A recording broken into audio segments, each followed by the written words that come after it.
What was the toughest question you got at lunch?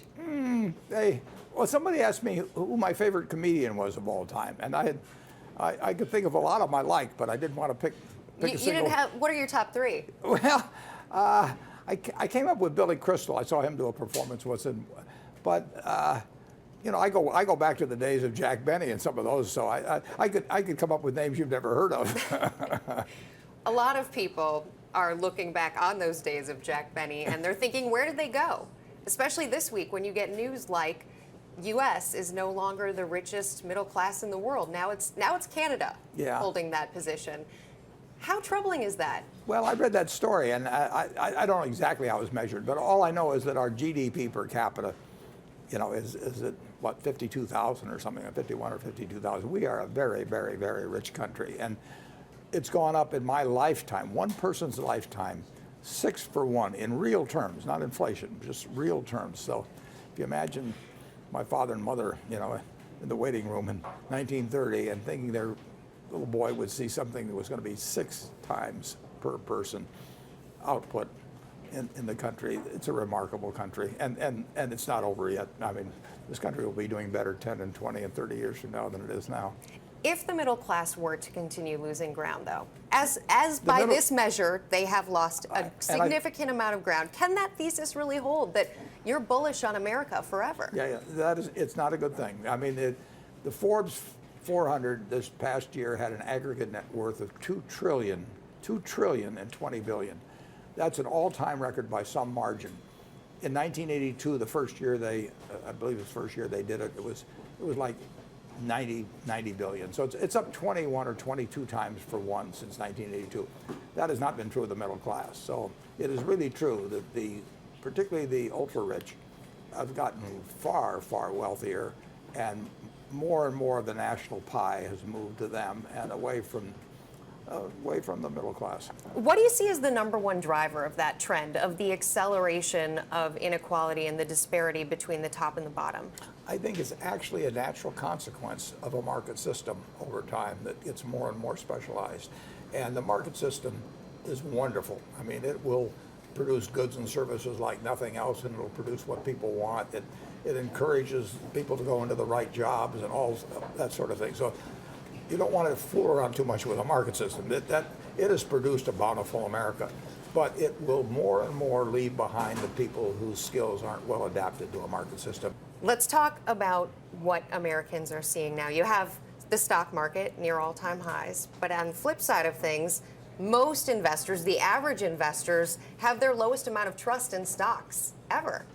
Yeah, well, they're wrong. You think they're wrong? Well, trust in stocks is trust in American business. I mean, that's all stocks are, as a part of American business. And American business has done very, very well for people for a long, long time. Now, there's lots of interruptions, and there can be market panics, and there can be all kinds of things.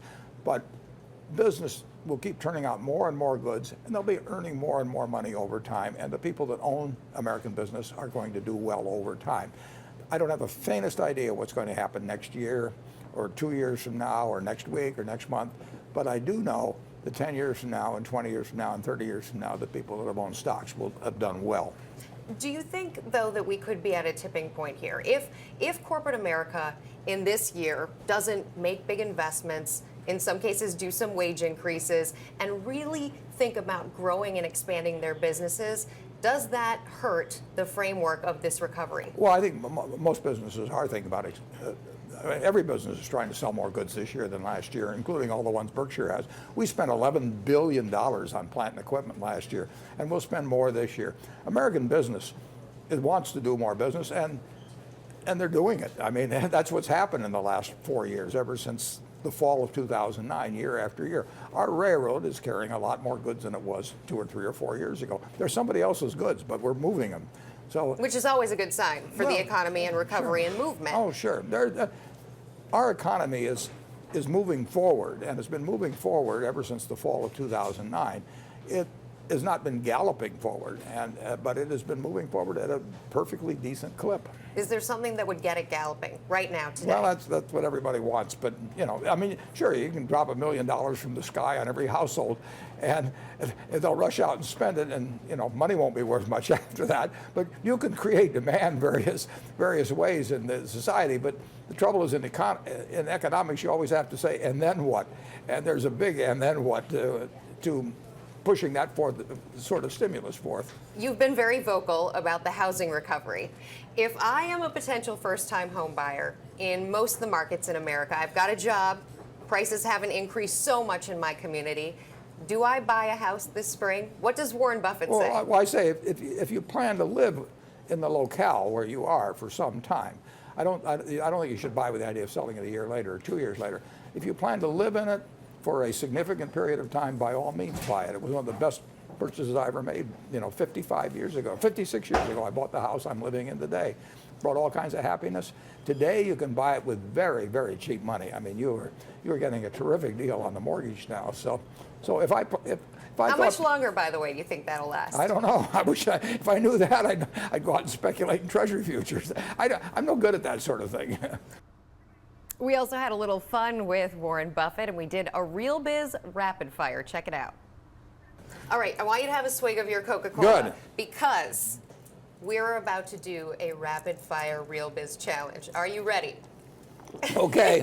Okay. You've had your Coca-Cola, Right. You're ready to go. All right, are you an Apple or a Samsung man? I'll show you my, this is my cell phone.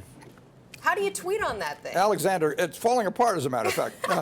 No, Alexander Graham Bell gave me With this. your actually. room key in the middle, Yeah, right. which is black, by the way, Yeah. so no one knows where you're actually Yeah. staying, which is good. Alexander Graham Bell gave you the phone. That's so how do you tweet?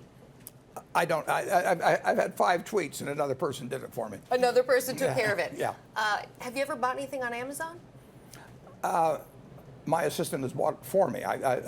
She bought quite a few books for me. Books? Yeah. What was the last book you had her buy on Amazon? I'm not sure I remember, but actually they were older books that I've already got in my library, but it's too much trouble to try and find them in my library, so I just buy another copy. How many books are in your library? Too many. Which industry that we rely on today is going to be gone by the time our grandchildren grow up? For example, cars. Are they still going to rely on gas? Over time, that will diminish dramatically. What are we going to be surprised has barely changed 50 years from now? Human nature. Yeah, people will be doing exactly the same foolish things they do now. Are we ever going to see a Jetsons-like world? Food, pills, and jetpacks? Not for me. What's in your wallet right now? I'd say about probably $400 or $500. $400 or $500 Something like that, in yeah. cash.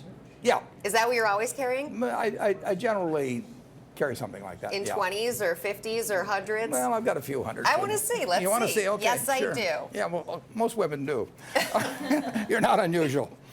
What have I got? I've got 5 100s. 5 100s. Yeah, and then some. All right, a 10, a couple ones, a 5. You're ready to tip and you're ready to dine out and have a big night out on the town tonight. Yeah, this is pretty standard. Are we going to have cash in 5 years? Yeah. 10? Sure. 20? Yeah, yeah. We're going to keep being a cash society. We'll use cash. How about credit cards? I don't. We'll have loads of credit cards and everything else, and we'll have lots of systems of payment, but we'll have a lot of cash. Who would you rather have lunch with at Piccolo's? We like Smith and Wollensky, but taking them back to Omaha, Piccolo's, you're going to have a root beer float and some prime rib with one of the two Marks, Mark Zuckerberg or Mark Cuban. Who is it? Probably Mark Cuban, because I'd understand more of what he was saying. What are you going to talk about with him? Well, we'd talk basketball and probably gambling, a few things like that. All right. Well, Warren Buffett, we really appreciate your time. Thanks so much. Okay.